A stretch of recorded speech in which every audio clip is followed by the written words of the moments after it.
Alors Nuremberg est donc le procès vraiment important parce que c'est un moment du droit. C'est le droit d'un moment, mais c'est aussi un moment du droit.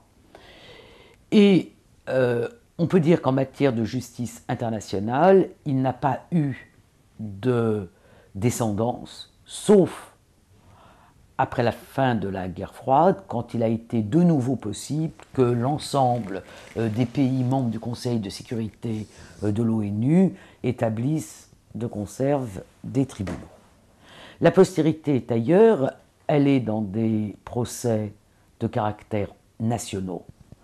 Le premier d'entre eux, très important, c'est ce Nuremberg du peuple juif, comme disait David Ben-Gourion, qu'a été le procès Eichmann.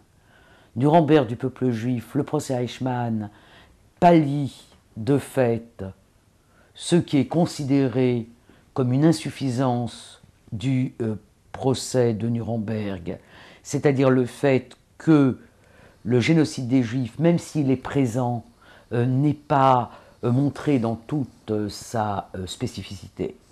C'est donc le procès Eichmann qui montrera ce qu'a été la destruction des Juifs d'Europe et qui fera d'ailleurs entrer la Shoah dans l'histoire, puisque c'est à partir du procès Eichmann que, que cette mémoire va être activée, d'abord en Israël, aux États-Unis, en Allemagne, et puis avec quelques retards en France. On peut dire aussi que, après le procès Eichmann, et de fait de ce procès, les crimes contre l'humanité sont décrétés dans beaucoup de pays, en France notamment imprescriptibles, ce qui permet de refaire des procédures.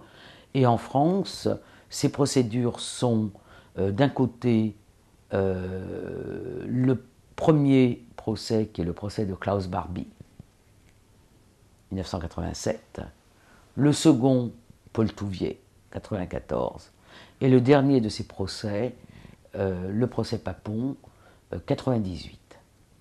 Donc on a une double postérité de Nuremberg, une postérité nationale, on pourrait citer aussi les procès de Francfort, procès des gardiens d'Auschwitz en Allemagne, à Francfort, donc une postérité nationale et une postérité internationale qui est celle que j'ai évoquée de la reprise des possibilités de juger par des tribunaux internationaux.